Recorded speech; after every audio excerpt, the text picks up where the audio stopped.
चलिए रामानुजन के बारे में थोड़ी सी जानकारी प्राप्त करते हैं। रामानुजन जी का जन्म तमिलनाडु प्रांत के इरोद नामक ग्राम में एक निर्धन ब्राह्मण परिवार में 22 दिसंबर 1887 को हुआ था।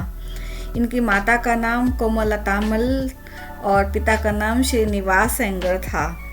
रामानुजन के बारे में कहा जाता है कि विवाह होने के कई वर्ष बाद तक उनके माता के कोई संतान नहीं हुई।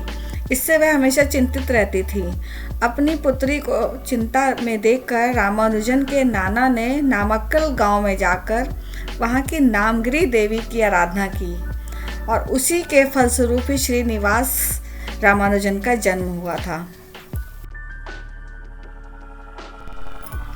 रामानुजन को गणित में बहुत रुचि थी। अपने सहपाठियों और गुरुओं से कभी नक्षत्रों के बारे में, कभी परिधि के बारे में पूछा करते थे।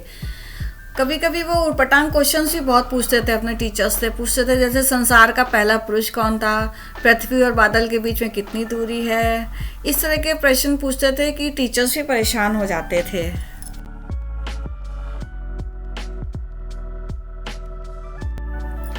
जब वे कक्षा 3 में पढ़ते थे तो एक दिन टीचर समझा रहे थे कि किसी संख्या को उसी संख्या से भाग देने पर भागफल 1 होता है।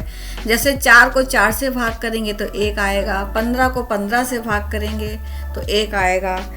तब रामानुजन ने उसी समय पूछा कि क्या सर यह नियम 0 के लिए भी लागू होता है कि अगर हम 0 को 0 से भाग करें तो भी क्या 1 ही आएगा?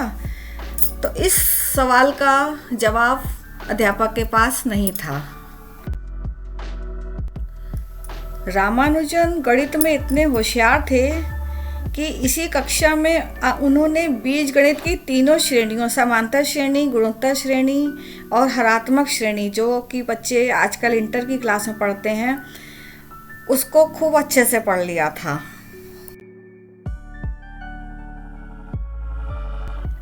क्लास 8 तक आते आते उन्होंने एडवांस ट्रिग्नोमेट्री भी पढ़ ली थी।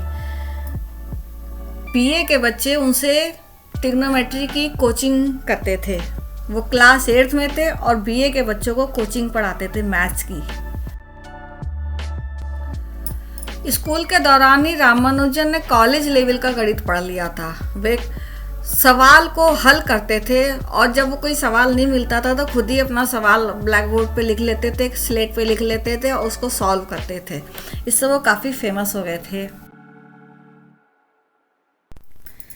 17 वर्ष की अवस्था में इन्होंने हाई स्कूल की परीक्षा योग्यता सहित उत्तीर्ण की और इनको सरकारी छात्रवृत्ति दी गई।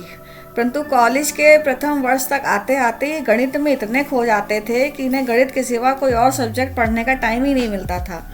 उसका परिणाम यह हुआ कि यह गणित में सिर्फ पास हुए और बाकी सारे सब्जेक्ट में फेल हो गए। इससे इनकी छात्रवृत्ति रोक दी गई।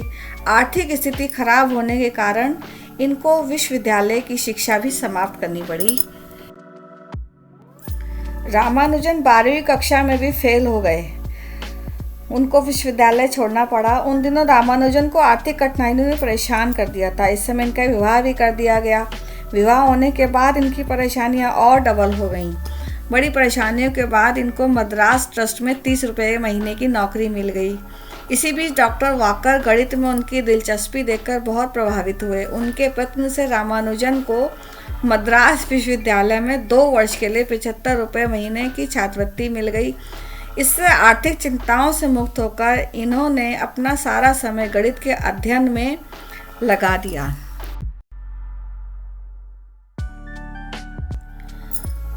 अब आपने कुछ लेख लिखकर ट्रिनिटी कॉलेज के गणित के फेलो डॉक्टर हार्डी के पास भेजे। इन लेखों को देखकर डॉक्टर हार्डी तथा दूसरे अंग्रेज गणितज्ञ बहुत प्रभावित हुए और इन्होंने रामानुजन को कैम्ब्रिज बुला लिया। 28 फरवरी 1918 को रामानुजन रॉयल सोसाइटी के फेलो बनाए गए। इस सम्मान को प्राप्त करने वाले वह प्रथम भारतीय थे। 27 फरवरी 1919 को वो लंदन से भारत के लिए रवाना हो गए और 27 मार्च को वो मुंबई पहुँचे। विदेश में जलवायु अनुकूल न होने के कारण उनका स्वास्थ्य गिर गया था। एक्चुअली रामानुजन बहुत धर्म कर्म वाले थे। ब्राह्मण थे तो उनकी आदत थी सुबह उठ के स्नान करने की।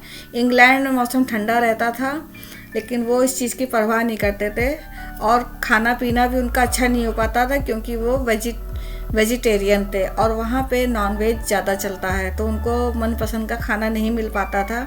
इससे उनका स्वास्थ्य दिन पर दिन गिरता चला गया। इनकी हेल्थ दिन पर दिन डाउन होती जा रही थी, फिर भी मस्तिष्क का प्रकाश अंत तक मंद नहीं हुआ। अंतिम समय तक वह कार्य में लगे रहे। मॉक तीता फंक्शन पर उनका सब कार्य रोगशैय्या पर ही हुआ। हालत दिन पर दिन खराब होती गई। 26 अप्रैल 1920 को इस विश्वविख्यात गणितज्ञ का देहांत हो गया।